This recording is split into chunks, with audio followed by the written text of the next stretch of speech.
El proyecto Monitoreo Social del PAFEC de la Facultad de Agronomía de la Universidad de San Carlos de Guatemala le invita al debate nacional virtual participativo sobre los resultados del monitoreo social de la política de desarrollo integral, la política de la seguridad alimentaria y nutricional, el programa de agricultura familiar para el fortalecimiento de la economía campesina y la estrategia nacional para la prevención de la desnutrición crónica en Guatemala.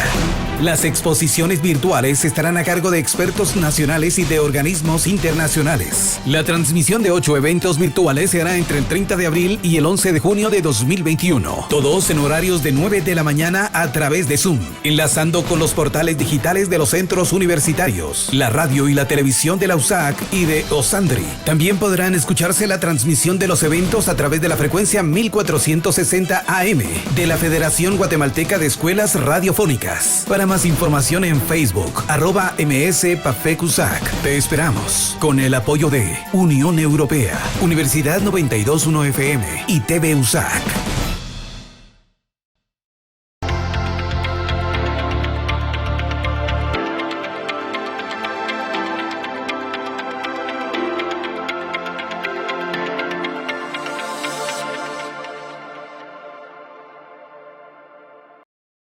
Coronavirus, la pandemia.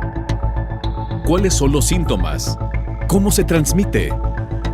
¿Qué puedo hacer para protegerme y prevenir la propagación de la enfermedad?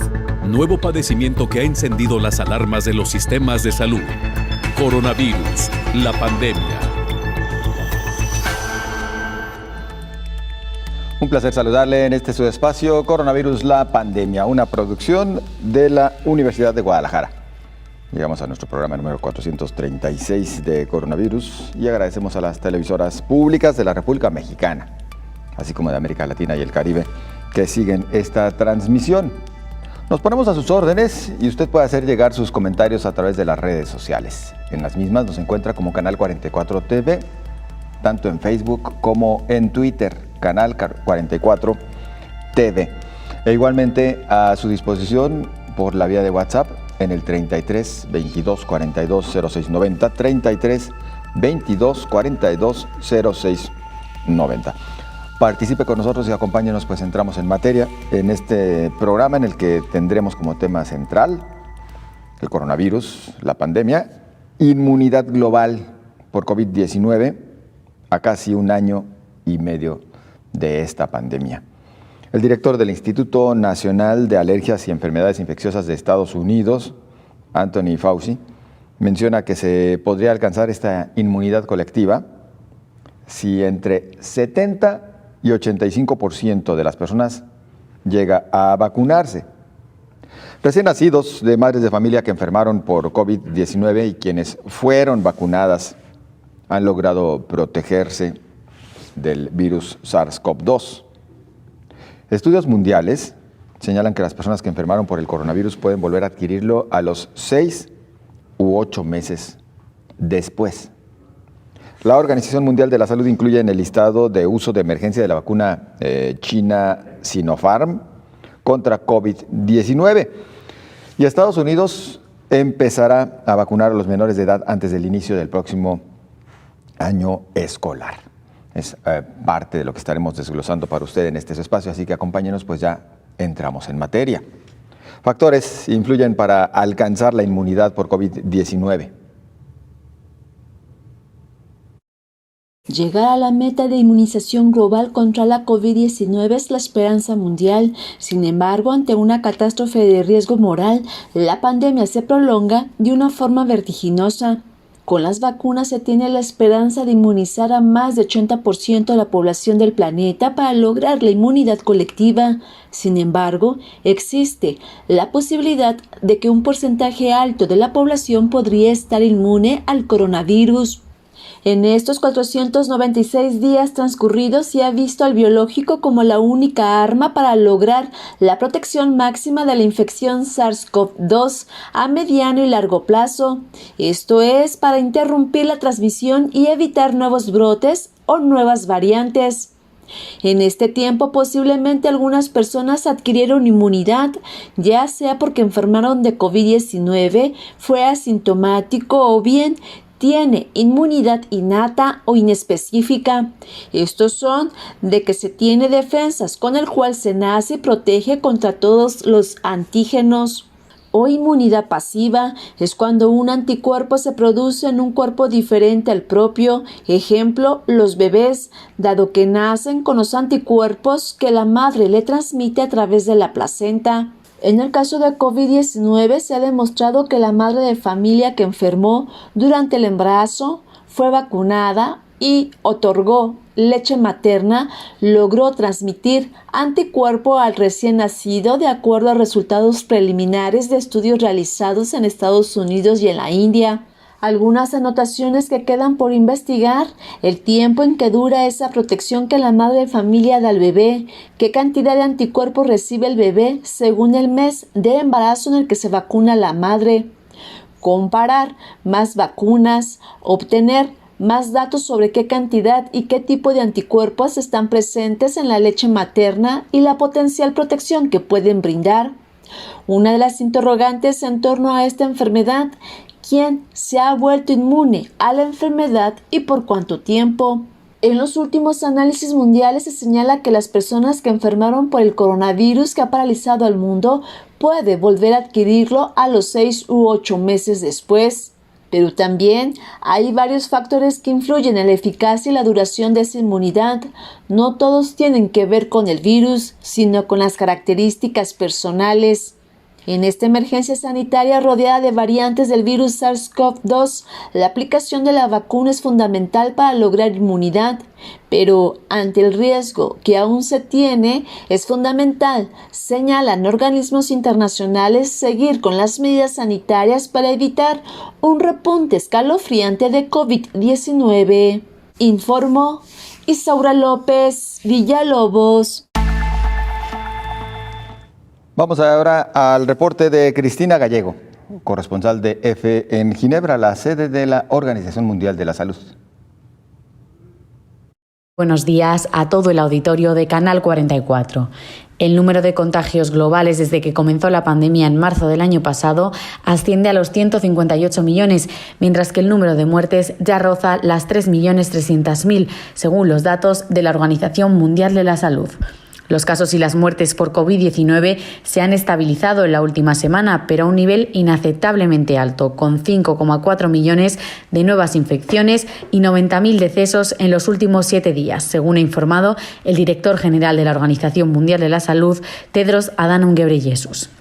Los casos parecen mantenerse en el mismo nivel que la semana anterior, incluso en algunas de las regiones más golpeadas por la última ola de la pandemia, como América o Europa, aunque una mirada atenta a las cifras revela que en todas las regiones hay ciertos países donde la tendencia todavía es hacia arriba. Tedros ha recordado que el mundo ya estuvo en una situación en la que veía que los casos y las muertes dejaban de aumentar, lo que hizo que gobiernos e individuos se relajaran, causando una nueva ola de la pandemia más violenta. La OMS teme que, alentados por el sentimiento de que lo peor de la ola más reciente ha pasado y por la progresión de la vacunación, muchos gobiernos levanten demasiado rápido las restricciones y la situación vuelva a salirse de control. De hecho, la esperanza es relativa y se limita a ciertas partes del mundo, ya que en Asia, particularmente, las infecciones y la mortalidad por COVID-19 van en aumento, con la crisis concentrada en la India y una progresión inquietante de casos en algunos países vecinos. Esta variante india del COVID-19 ha sido clasificada como preocupante por la Organización Mundial de la Salud, ya que hay informaciones de que pueda ser más contagiosa y tener un cierto grado de resistencia a las vacunas. El responsable de la OMS ha dicho que este es el momento de que los países donde la situación mejora deben aprovechar para reforzar sus capacidades, incluso si tienen una alta tasa de vacunación. Esto servirá para prepararse en caso de que surjan variantes que puedan evadir las vacunas, así como para emergencias sanitarias futuras. Mi mensaje para los individuos es que cada contacto que tienen fuera de su casa es un riesgo y este varía según el tipo de contacto, la duración y el nivel de transmisión en el lugar donde se vive, recalcó Tedros.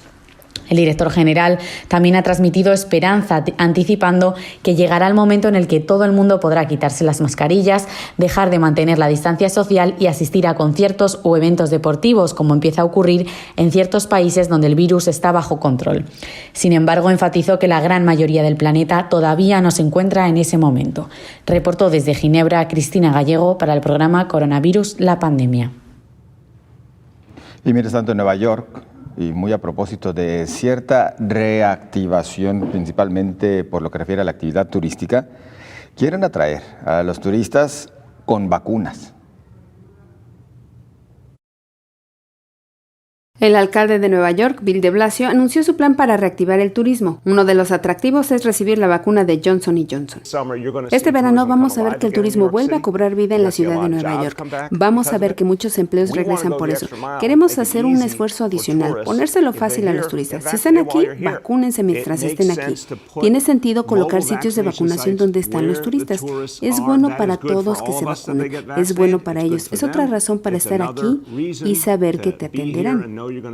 Entonces vamos a establecer estos sitios móviles de vacunación a los que van los turistas. Usaremos la vacuna Johnson & Johnson. Estaremos en Times Square, Brooklyn Bridge Park, Central Park, Highline, una variedad de ubicaciones.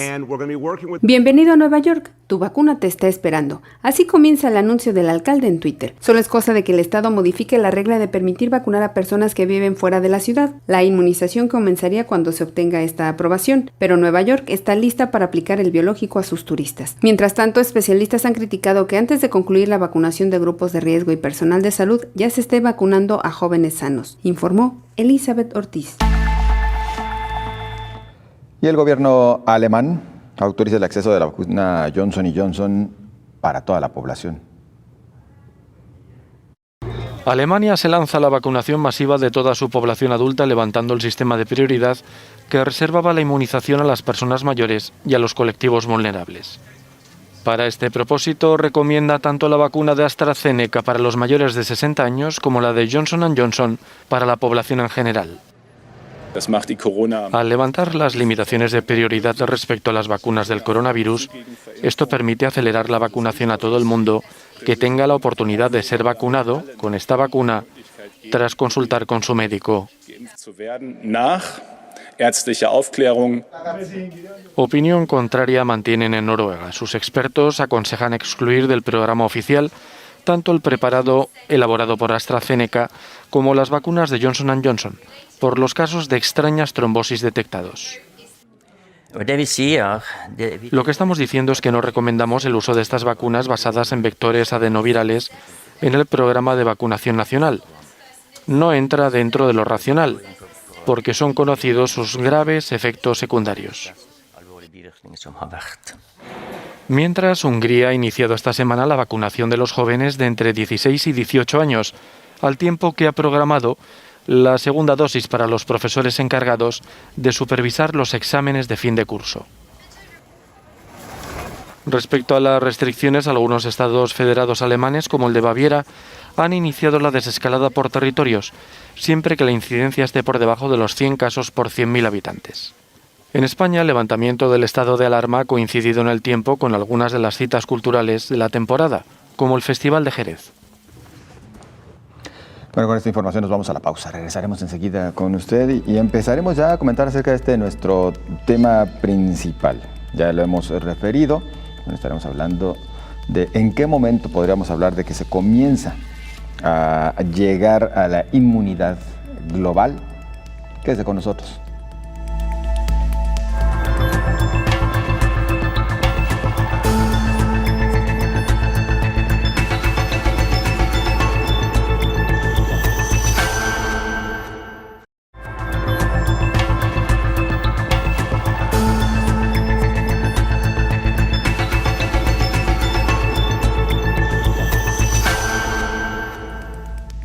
Avanzamos en coronavirus, la pandemia.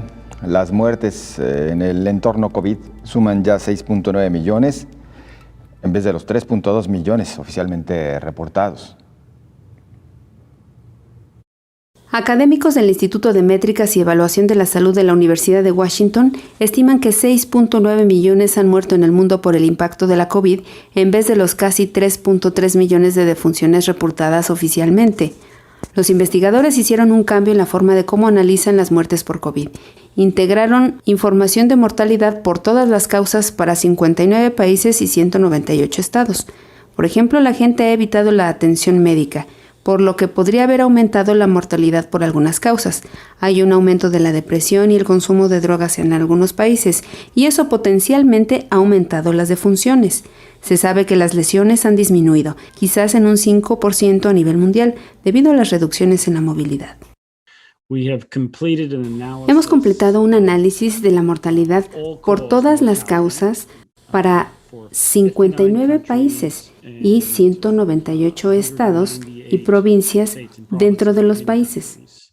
Usando todos estos datos, hemos analizado el exceso de mortalidad y luego hemos tratado de relacionar el exceso de mortalidad como una métrica para acercarnos al número real de muertes por COVID-19. Claramente, hay otras cosas que entran en el exceso de mortalidad. Las muertes estimadas en Estados Unidos son 905.289, mientras que el reporte oficial señala que son 574.043. En India las muertes estimadas son 654.395, pero oficialmente son 221.181. En el caso de México serían 617.127 contra el reporte de 217.694. Brasil tendría 595.903, mientras que oficialmente reconoce 408.680. Reino Unido tendría 209.661 contra 150.519. Italia tendría 175.832 contra las 121.257 oficialmente, informó Elizabeth Ortiz. Y México se mantendría en ese tercer lugar en cuanto al número de decesos a causa de la COVID-19. Vamos ahora al Reino Unido con Raúl Bové, corresponsal de EFE. Hola, ¿qué tal? Buenos días, Belén, y buenos días a todo el auditorio de Canal 44. Reino Unido ya parece ver la luz al final del largo túnel de la pandemia. Tras un duro periodo de confinamiento que comenzó el 5 de enero de 2021, el gobierno de Boris Johnson puso en marcha un ambicioso plan de desescalada que comenzó el 8 de marzo con la apertura de los colegios y la vuelta a las clases. El pasado 12 de abril abrieron las tiendas no esenciales, los gimnasios y las terrazas de los bares. El próximo paso llegará el 17 de mayo, con la apertura de museos y el interior de los restaurantes, entre otros. Si todos los plazos se cumplen como hasta ahora, se prevé que el 21 de junio Reino Unido pueda comenzar su vuelta a la normalidad, eliminando todas las medidas de distanciamiento social. Esto es posible gracias a la eficaz campaña de vacunación del gobierno británico, que administra cerca de 500.000 de dosis diarias y ya ha vacunado a 35 millones de británicos con la primera dosis, mientras que 16 millones ya están totalmente inmunizados frente al COVID. Por el momento, el porcentaje de población vacunada, al menos con la primera dosis, asciende al 66,3%. Todos los grupos prioritarios, sanitarios, profesores y mayores de 50 años ya se encuentran vacunados y aunque depende de cada zona, ahora están recibiendo la dosis aquellos ciudadanos cuya edad ronda los 40 años. Estos datos reflejan un amplio descenso de la curva de los casos. En todo Reino Unido se registran 2.600 casos diarios, un 10% menos que en la semana anterior. Cabe recordar que en el punto álgido de la pandemia el país notificó más de 1 millar de muertes diarias. En la última semana se registraron 81 muertes por COVID en todo el país y 13 diarias. Reportó desde el Reino Unido Raúl Bové para el programa Coronavirus, la pandemia. Y continuamos agradeciendo, como de costumbre, la presencia del doctor Héctor Raúl Pérez Gómez, infectólogo.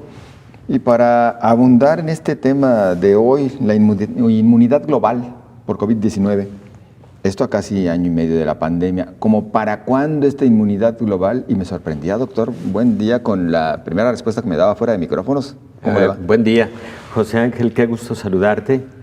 Mira, es que frecuentemente hablamos de inmunidad global Y volvemos al tema en el que para alcanzarla se ha dicho es requerido la vacunación de entre el 75 y el 80% de la población en el mundo. Ese concepto indudablemente es válido porque lo ha sido también para otras enfermedades infecciosas a lo largo de la historia. Sin embargo, también hay que decir que la enfermedad en sí misma genera inmunidad. Una inmunidad que probablemente tendrá un tiempo perentorio en el que estará disminuyendo la cantidad de anticuerpos, de células también del sistema inmune, etcétera. Y algunos estudios ya lo han venido señalando al hablar de que alrededor del octavo, noveno mes, en un porcentaje de las personas que fueron infectadas empieza a reducir esta inmunidad.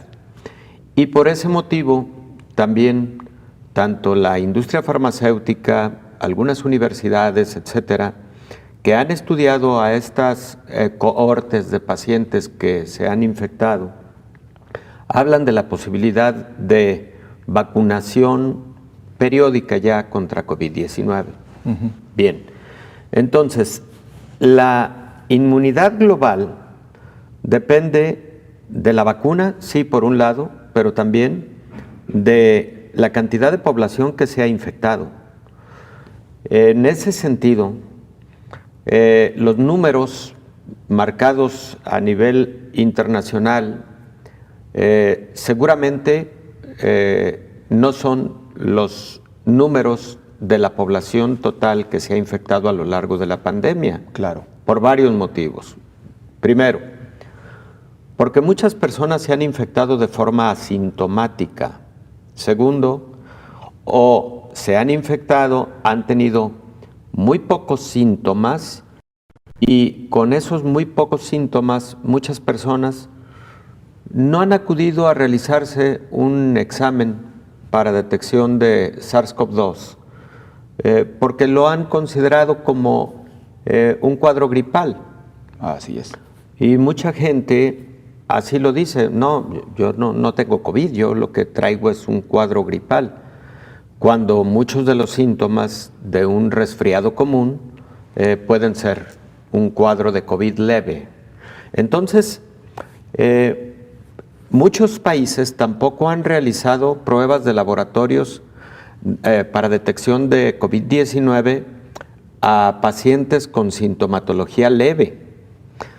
Otros muchos países sí han realizado pruebas de laboratorio, no solamente a pacientes con síntomas leves, sino también a los contactos de quienes han tenido un diagnóstico de COVID. Entonces, ha sido muy diferenciada la metodología para ir determinando los números de personas infectadas con COVID. En el caso de México, por ejemplo, en diversos momentos a lo largo de la pandemia, el subsecretario Hugo López-Gatell incluso llegó a aceptar el hecho de que de los números que se venían reportando era posible que se tuviera que multiplicar por 8 para tener una estimación de la realidad que México estaba viviendo. Entonces, si para el caso de México en este momento se ha determinado que 2.400.000 personas han tenido diagnóstico de COVID-19, bueno, si esto conservadoramente lo multiplicamos, no por 8, por 5. Por 5. Bueno, estamos frente a 11 o 12 millones de mexicanos que se han infectado con COVID-19. Lo cual nos da casi el 10% ya de la población. Lo cual nos da posiblemente el 10% de la población. Ahora, si además, vamos poniendo el ejemplo de México. Si entonces tenemos 11 millones como reales, y esto, digamos, significa cerca del 10% de la población. Pero tenemos un 8% de la población vacunada con esquema completo. El porcentaje de vacunación está ya por arriba del 10% en México, pero no todos con esquema completo. Así es. Bueno, muchos de estos pacientes personas que se han vacunado también tuvieron COVID. Entonces, conservadoramente, en una estimación a priori, podríamos pensar que la sumatoria de 8 más 11 serían alrededor de 19 millones de mexicanos que ya podrían tener alguna inmunidad. Eso pues nos lleva a pensar que a nivel global podría estar ocurriendo algo similar, es decir, que ese 80% de población mundial con anticuerpos que podrían ser protectores podría alcanzarse un poco antes incluso de que la vacunación estuviera en esas dimensiones.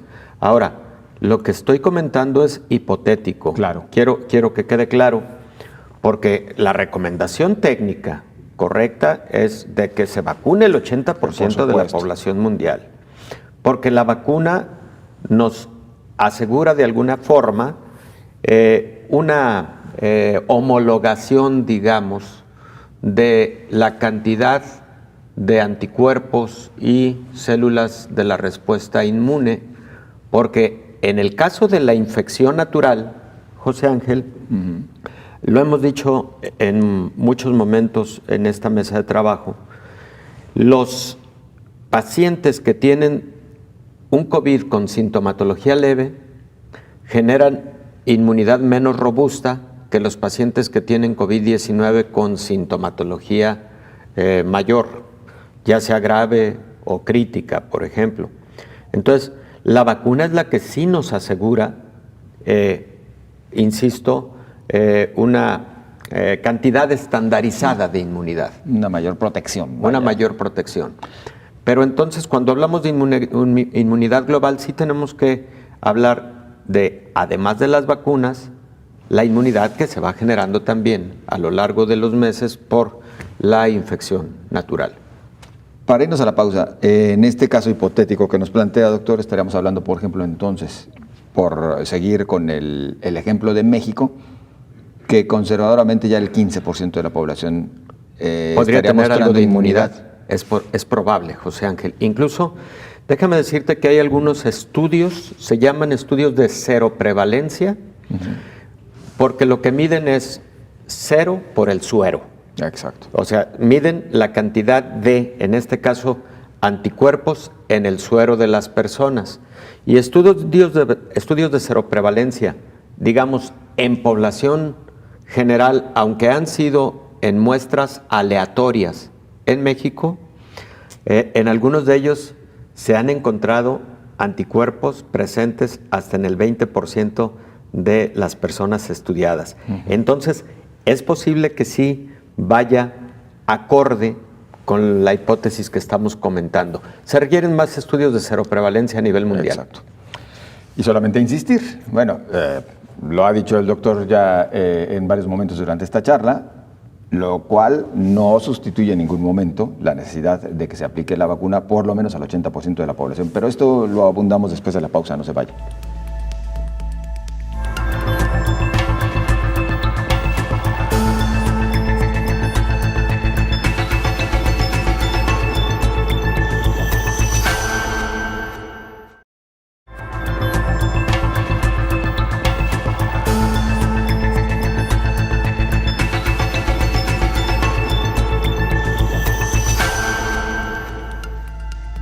¿Tiene usted alguna duda, alguna inquietud? Contáctenos, las redes sociales a sus órdenes. Canal 44 TV, tanto en Facebook como en Twitter, Canal 44 TV. Y bueno, a propósito de lo que nos comentaba el doctor Héctor Raúl Pérez Gómez hace unos momentos, recordar, existen dos vías para lograr la inmunidad colectiva por COVID-19. Las vacunas y la infección. Según explica Mayo Clinic, la inmunidad colectiva ocurre cuando una gran parte de la comunidad se vuelve inmune a una enfermedad, haciendo que sea poco probable la transmisión de persona a persona, por lo que toda la comunidad tiene protección, no solo los que sean inmunes. ¿Pero qué porcentaje de una comunidad necesita ser inmune para lograr la inmunidad colectiva? Esto varía según la enfermedad. Cuanto más contagiosa sea, más alta debe ser la proporción de la población que necesita ser inmune para detener la transmisión. Por ejemplo, el sarampión es una enfermedad muy contagiosa y se calcula que el 94% de la población debe ser inmune para interrumpir la cadena de contagio. Con la COVID es algo similar. Algunos especialistas han explicado que debe ser del 80 al 90% de la población. ¿Y cómo se logra la inmunidad colectiva? Los científicos de Mayo Clinic explican que hay dos caminos a la inmunidad colectiva para la COVID-19, las vacunas y la infección. Las vacunas anti-COVID son un acercamiento ideal para lograr la inmunidad colectiva. Las vacunas crean una inmunidad sin causar la enfermedad ni resultar en complicaciones. La inmunidad colectiva hace posible proteger a la población de una enfermedad, incluyendo a aquellos que no pueden vacunarse, como los recién nacidos y los que tienen el sistema inmunitario comprometido. Sin embargo, lograr la inmunidad colectiva a través de la vacunación tiene desventajas. La protección de ciertas vacunas puede reducirse con el tiempo, lo que requiere que haya que volver a aplicar un refuerzo del biológico, informó Rocío López Fonseca. Bueno, la inmunidad global, ¿como para cuándo?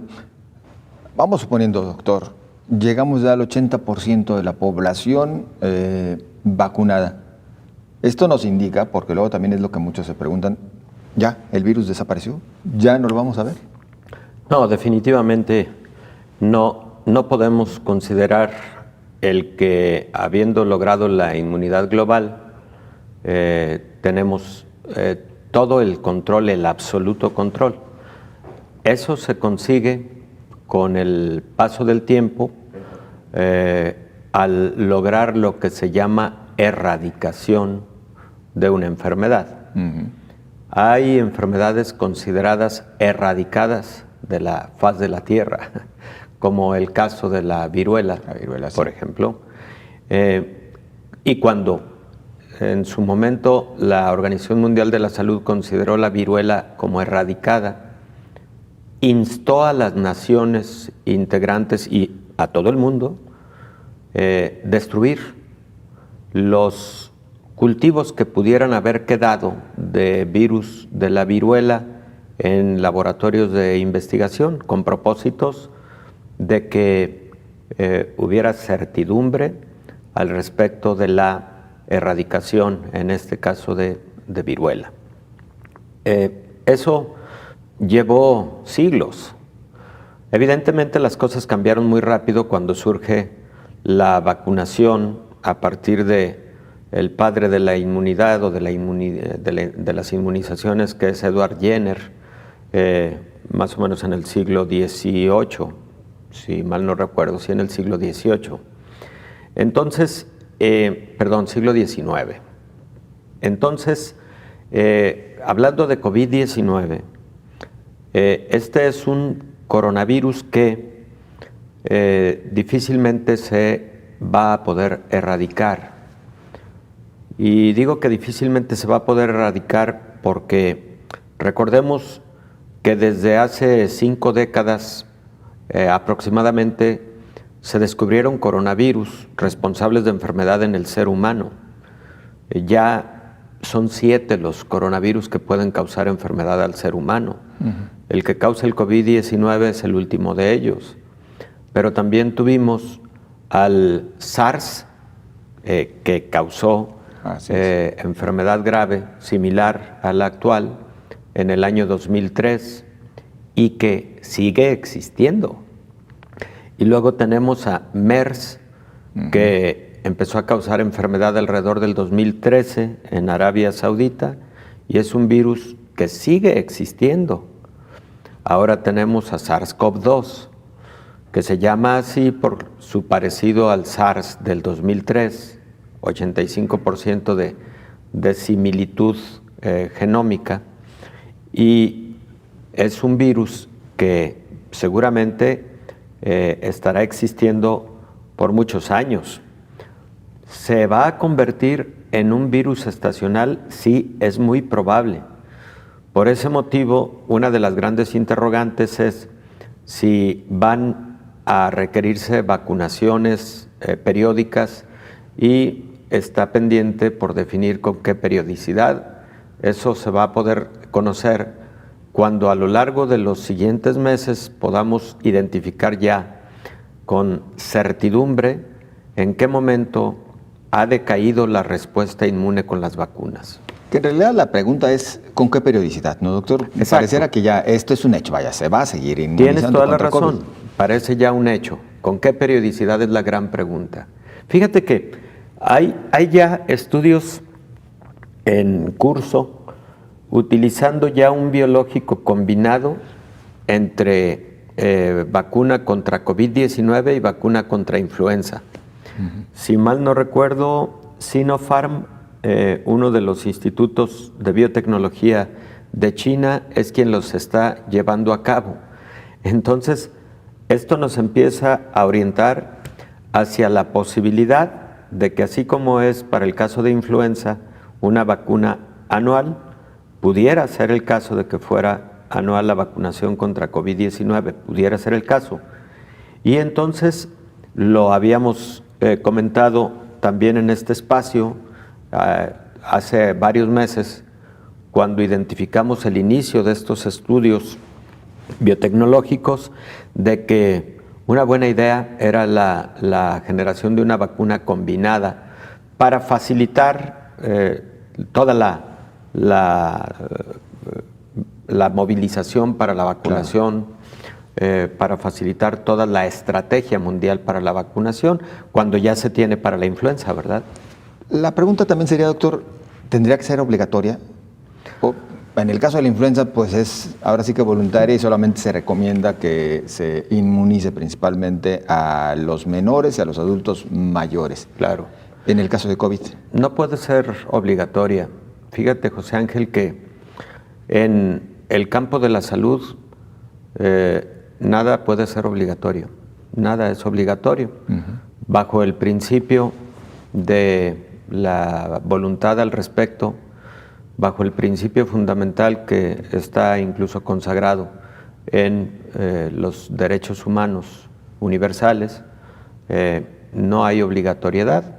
Evidentemente se debe generar una conciencia colectiva, porque cuando yo me vacuno protejo a los demás, y eso está perfectamente claro. De hecho, hay estudios publicados recientemente en la revista Nature y en la revista Nature y creo que en la revista Immunology. Mañana doy las citas exactas, las leí hace aproximadamente una semana, que demuestran fehacientemente que una persona vacunada contra COVID-19 transmite mucho menos la enfermedad a los demás. O sea, ya hemos dicho aquí que una persona que se vacuna sí se puede volver a infectar. Así es. Pero es muy diferente volverse a infectar que desarrollar enfermedad grave. Al infectarse, el sistema inmune que se generó con la vacuna empieza a actuar de forma inmediata, y esa inmediata actuación permite que no exista una rápida reproducción o replicación viral en las vías respiratorias, y eso también reduce la carga viral y reduce, por lo tanto, el riesgo para quienes están alrededor de mí. Una persona vacunada que sí adquiere el virus, ¿debe seguir el mismo protocolo que se ha recomendado hasta el momento del aislamiento por los 14 días? Sí, definitivamente. Ya no es de 14 días, ya es de 10 días. 10. Pero además, bueno, siempre y cuando sea un COVID leve o leve moderado, y siempre y cuando las personas ya no tengan fiebre y tos. Pero son 10 días, se ha acortado a 10 días. Pero sí, la respuesta es una persona vacunada que tiene diagnóstico nuevo de COVID y que seguramente va a ser un COVID leve, gracias a estar vacunada, sí debe guardar el mismo protocolo de 10 días de aislamiento y debe guardar el mismo protocolo referente a tener seguimiento médico, de tener evaluación y seguimiento médico. Es que al final tendríamos que regresar a aquel momento en el que inclusive alguien que presente una gripe leve por lo menos 3 días se quede en casa, ¿no, doctor? Sí, tienes toda la razón. Esto es válido para todas las enfermedades respiratorias. Por ejemplo, una persona con un resfriado común, con una gripa común, no debe saludar de mano, no debe saludar de beso, debe portar un cubrebocas y en la fase más sintomática, pues bueno, incluso hasta por la sintomatología, debe guardar aislamiento, ¿verdad? Entonces, si es válido incluso para enfermedades respiratorias leves, cotidianas, más aún para una enfermedad del tamaño del COVID. Ha citado el tema del cubrebocas y aunque esto de repente pueda parecer repetitivo, doctor, ¿se debe continuar con el uso del mismo? Claro, porque la sociedad debe saber que hay muchas preguntas todavía en el aire y hay muchas respuestas pendientes al respecto de, número 1, cómo se comportan las vacunas con respecto a las nuevas cepas, variantes de COVID-19. La variante de la India acaba de cambiar su categorización por parte de la Organización Mundial de la Salud. Hasta hace 3 días era una variante de interés. Ahora ya es una variante de preocupación. Así es. ¿Por qué? Porque ya se logró descubrir que cuando se infecta una persona que ya fue vacunada, pero que se infecta con la variante de la India, así es, esta variante podría no tener suficiente respuesta o suficiente actuación de la respuesta inmune generada por la vacuna. Doctor Héctor Raúl Pérez Gómez, le agradecemos su compañía. Muchísimas gracias, José Ángel, siempre un gusto estar aquí. Muy amable. Nosotros continuamos en unos momentos, no se vaya.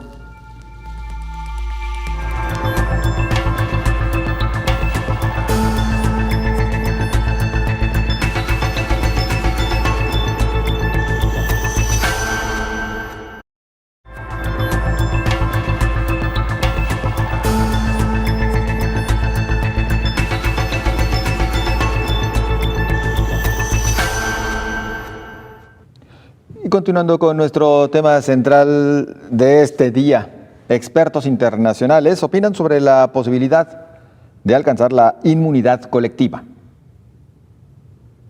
La inmunidad colectiva ante la COVID-19 podría aparecer y desaparecer, dicen los científicos, o puede que nunca se logre alcanzar. Y es que los diferentes especialistas hablan de los diferentes porcentajes para alcanzar la inmunidad colectiva. Por ejemplo, el director del Instituto Nacional de Alergias y Enfermedades Infecciosas de Estados Unidos, Anthony Fauci, quien ha dicho que se podría alcanzar la inmunidad colectiva si el 70 u 85% de las personas son inmunes. El doctor Jorge Rodríguez, internista certificado, estima que el número es aproximadamente del 85-90%. Sin embargo, hay un inconveniente para lograr alcanzar estos porcentajes. Hasta el momento, se ha generalizado la aplicación de la vacuna a menores de 16 años en Estados Unidos. La vacuna de Pfizer está autorizada para personas mayores de 16 años y las vacunas de Moderna y Johnson & Johnson están autorizadas para adultos mayores de 18 años. Los 3 fabricantes de los biológicos realizan ensayos de vacunas con niños. Algunos expertos en salud dicen que los pequeños en edad de escuela media y secundaria podrían ser vacunados para este otoño. Pero Fauci ha dicho que los niños más pequeños probablemente tendrán que esperar hasta principios de 2022. Señalaron que en Estados Unidos, por ejemplo, el 25% de la población no es elegible para ser vacunado, lo que evitaría llegar a los porcentajes de inmunización. Además, hay otro gran porcentaje de la población que no quiere ser vacunado, por lo que el virus tendrá amplias oportunidades de propagarse, lo que complicaría el regreso a la vida normal, consideran especialistas, informó Rocío López Fonseca. La vacuna china Sinopharm es el 6º biológico que recibe la validación de la Agencia de la Organización de las Naciones Unidas. La Organización Mundial de la Salud ha incluido en su listado de uso de emergencia la vacuna china Sinopharm contra la COVID-19, anunciaron los responsables de la Agencia de la ONU. Así se amplía la lista de vacunas que COVAX puede comprar y les da a los países la confianza para acelerar su propia aprobación regulatoria y para importar y administrar una vacuna, señaló el director general de la OMS, Tedros Adhanom. Es el primer biológico que llevará un monitor de vial de vacuna, una pequeña etiqueta en los frascos que cambia de color a medida que ésta se expone al calor. Se explicó que la adición de esta vacuna tiene el potencial de acelerar rápidamente el acceso a la vacuna COVID-19 para los países que buscan proteger a los trabajadores de la salud y las poblaciones en riesgo. Se trata de la sexta vacuna que recibe la validación de la Agencia de la ONU por su seguridad y eficacia, tras haber aprobado anteriormente las de Moderna, Johnson & Johnson, Pfizer, AstraZeneca y Serum Institute of India. La vacuna Sinopharm es producida por el Beijing Bio Institute of Biology Products y pertenece al tipo de las vacunas inactivadas, también llamadas vacunas muertas, es decir, que contienen un cultivo del virus pero no pueden producir la enfermedad llamada vacuna SARS-CoV-2. Sus fáciles requisitos de almacenamiento la hacen muy adecuadas para entornos de bajos recursos. Este biológico es recomendado para su uso en mayores de 18 años, aplicando 2 dosis con una separación de 3 a 4 semanas. La eficacia de la vacuna para prevenir síntomas y hospitalizaciones se estima en un 79%, informó Rocío López Fonseca. Lo platicábamos con el doctor Héctor Raúl Pérez Gómez. La Universidad de Washington, por ejemplo, estima que 21% de las personas en el mundo ha contraído COVID. Las proyecciones más recientes de la Universidad de Washington indican que 21% de la población mundial se infectó de COVID. Este indicador varía por país y por cada región. Por ejemplo, la estimación de Europa es del 23%. Estonia, Polonia, Eslovaquia y Bulgaria han tenido más del 35% de la población infectada, señala el reporte más reciente disponible al 3 de mayo. Por otra parte, la Universidad de Washington proyecta que en la región de las Américas, el 32% de los habitantes contrajo el virus SARS-CoV-2, con disminuciones observadas diariamente las tasas de mortalidad en Bangladesh y un pico proyectado para India a mediados de mayo, con la combinación de confinamientos y menos personas susceptibles de contagio, conduciría a una disminución de muertes diarias de este mes hasta septiembre. Ahora, si el aumento masivo en la India está impulsado por la variante 617 y si de hecho es mucho más transmisible que otras, el aumento actual podría continuar aumentando durante algunas semanas más, advierte el reporte. Si la variante 617 se extiende más, países como Nepal y Sri Lanka pueden ver mayores repuntes. Indonesia podría ver un aumento a partir de julio, informó Elizabeth Ortiz. La Agencia Reguladora de Estados Unidos autorizó el uso de la vacuna de Pfizer y BioNTech para 17 millones de personas entre los 12 y 15 años de edad. La administradora en funciones de la Administración Federal de Medicamentos y Alimentos, Janet Woodcock, anunció la expansión a los menores de 15 años de la autorización de emergencia otorgada al fármaco de Pfizer y BioNTech en diciembre pasado. Según Woodcock, la decisión acerca a una sensación de normalidad y al final de la pandemia. El siguiente paso debe ser tomado por el Comité Consultivo de los Centros para el Control de las Enfermedades. Y una vez que ese órgano tome una decisión, la vacunación empezará entre los menores de 15 años, probablemente en las próximas semanas. Estados Unidos no es el primer país que ha adoptado esta medida. Canadá ya vacuna a los adolescentes de entre 12 y 15 años. Es posible que a finales del año se decida la vacunación de los menores de 12 años. La importancia de la vacunación de menores de edad es crítica para erradicar la pandemia, dado que aunque COVID-19 suele manifestarse con síntomas más leves en ese segmento de la población, los portadores del virus pueden contagiar a los adultos, entre los que tiene un impacto mucho más severo. En Estados Unidos, el 78% de la población autorizada para ser vacunada ha recibido al menos una dosis de la vacuna y el 35% ya tiene las dos. Esto es casi el triple que la mayoría de los países europeos, como España, Francia o Alemania. El gran éxito de un concierto experimental masivo que se celebró en Barcelona, sin contagios por COVID-19, revela un estudio experimental. Música celestial en los oídos del mundo del espectáculo. El concierto experimental de la banda indie Love of a Lesbian, celebrado en Barcelona hace un mes, no fue foco de contagios de COVID-19, a pesar de que reunió a más de 5.000 personas y no se respetó la distancia social. Las conclusiones del estudio epidemiológico sobre este evento musical se han presentado este martes en medio de una gran expectación. No es un evento de supertransmisión, o sea, no ha habido un exceso de casos y de hecho analizándolo ni siquiera ha habido signos que sugieran que durante el concierto pudiera haber habido algún riesgo de transmisión. La tasa entre los asistentes es de 131 casos por 100.000 habitantes y el grupo comparador la tasa es de 260. El grupo comparador se ha ajustado para la misma ciudad que es Barcelona, para el mismo grupo de edad con precisión, o sea, participante por participante, y para la misma semana, porque la incidencia es variable. De hecho, tan solo 6 personas de las más de 4.500 que accedieron a proporcionar sus datos se contagiaron y 4 de ellas tienen claro que fue fuera del concierto, que tuvo lugar en el Palau de Sant Jordi. Todos los participantes en el evento fueron sometidos a un test de antígenos y todos llevaron puesta una mascarilla del tipo FFP2, aunque estuvieron bailando y saltando juntos durante el concierto. Los organizadores mejoraron la ventilación y la gestión del tránsito en aseos y bares.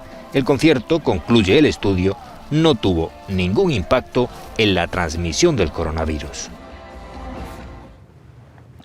Bueno, pinchazos en lugar de colmilladas, esto en el castillo de Drácula. El castillo de Bran, también conocido como el castillo de Drácula, se ha sumado a la campaña de vacunación contra la COVID-19 del gobierno rumano. Anuncios de jeringuillas con la vacuna de Pfizer sustituyen en sus muros a los afilados colmillos del conde más temido en el imaginario colectivo de Transilvania, en el centro de Rumanía. Nuestro público objetivo principal son los turistas rumanos que pasan el fin de semana en la región, pero la gente que vive en la zona no está excluida, ni tampoco los empleados del castillo. La compañía que gestiona el castillo ofrece gratis las vacunas a los visitantes. La mayoría las aceptan encantados. Vine con mi familia al castillo, vi la pancarta y quise saber más, así que me armé de valor y acepté el pinchazo. Rumanía, que va algo retrasada en la campaña de vacunación, tiene casi 20 millones de habitantes y espera inocular a la mitad de la población para el mes de septiembre. La iniciativa en el Castillo de Bran ayuda además a reactivar el sector turístico, muy castigado por la pandemia. Es así como llegamos al final de este espacio. A usted muchas gracias. Nos vemos y escuchamos mañana. Coronavirus, la pandemia.